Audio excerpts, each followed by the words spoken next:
Hi, happy Monday. Hope everybody had a good weekend. I just wanted to do a little video on something that I was posting about there in the last few days on my page, basically saying that autistic kids don't need social skills training.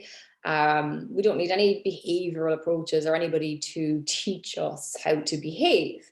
And I know there's some difficulty understanding this. So that's why I just said I'd do a quick video on it. I go through this all the time in our courses, and I have a social skills course coming up in February. It's €25 for 2 hours where I kind of go into this in great detail and explain it to people, because I know it takes time. It took me years. Like I didn't, in the beginning I was like, oh yeah, I have all these deficits in social skills. Oh yeah, all these failed relationships are my fault. Oh yeah, all of these situations that went wrong in my life were my fault. Sure, and then I copped on and realized that it can't be one person's fault, obviously, if it's a two-way thing.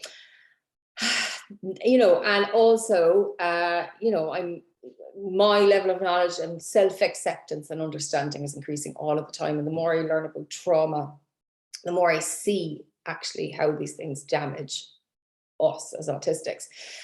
We don't need to go to social skills training to be damaged. Unfortunately, society and our peers and people around us have done that to many of us. And look, we live in a world where everybody traumatizes each other. It's not like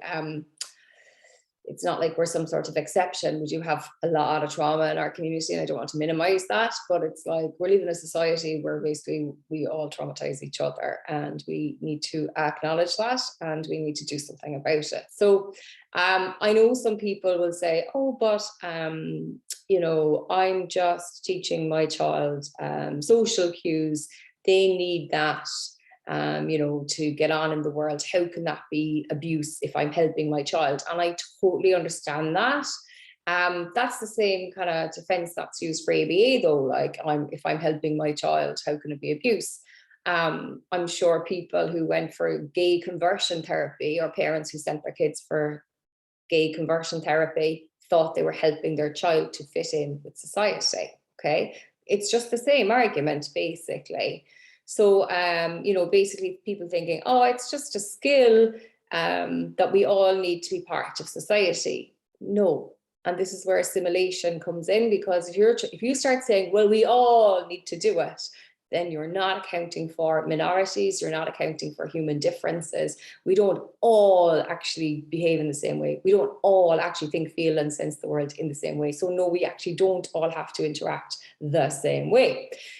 There's also an issue where you're saying basically that the way everybody else behaves is perfectly acceptable and doesn't need to be looked at or enhanced in any way. And autistics are the ones who have to fit in with that because we're faulty. Our skills are faulty. Now, we could easily reverse that and actually look at the world around us and look at how superficial the social skills and our way of interacting with each other is. Hi, how are you? Chit chat. I mean, how superficial can you get? How are you? I'm fine.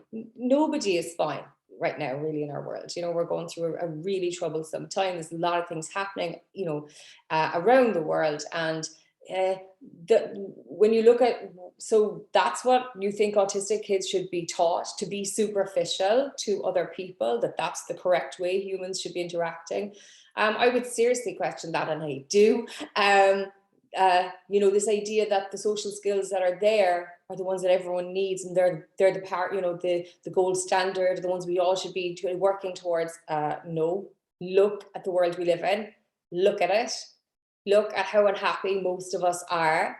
Look at the levels of anxiety, depression, the amount of people on medication for mental health just to survive in this world.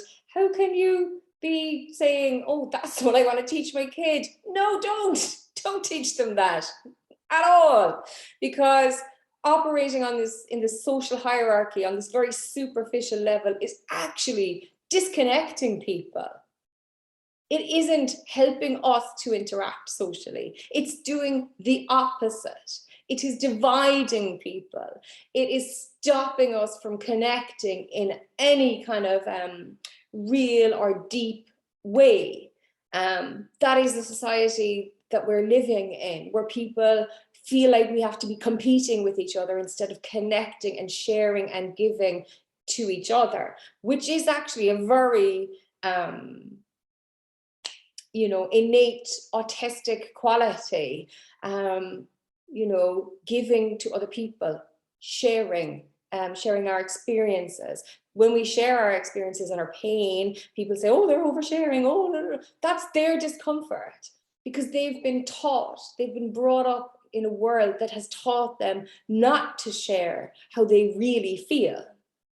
So, I mean, if social skills are supposed to be for connecting human beings, then we should all be open about what's going on in our lives. And we should be absolutely sharing our collective pain and our collective joys. And we should be supporting each other. That's what we're meant to be doing in this life, not this competitive way of seeing other people that's been imposed on us through all of these patriarchal systems that we have in our world right now, that we've grown up in our schools, in our workplaces, all of it. They've been imposed on us. Doesn't mean that's how we all have to be. So, you know, we really do need to start looking around and evaluating and wondering why half of us are so bloody miserable.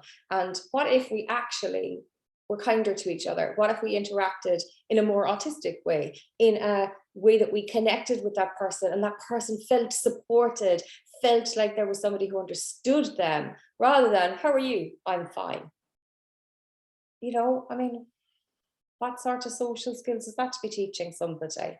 Or to constantly be doing what someone else wants you to do? Again, it's all behavior. It's just social skills training doesn't focus on emotions and connection and actually being human and making those connections. It focuses on do this, do that. If someone does this, you do that. Here's what you should do. Da, da, da, da. It's just behavior. It's just acting. It's literally teaching children to act because everyone else around us is acting. That's not a justification to be abusing children with that kind of training. Well, everyone else around the place is false acting and believing this illusion. So we have to force our kids to be false and act and believe in this illusion. By and large, autistics don't believe in this false illusion that we're living in. And being forced into it definitely doesn't help us.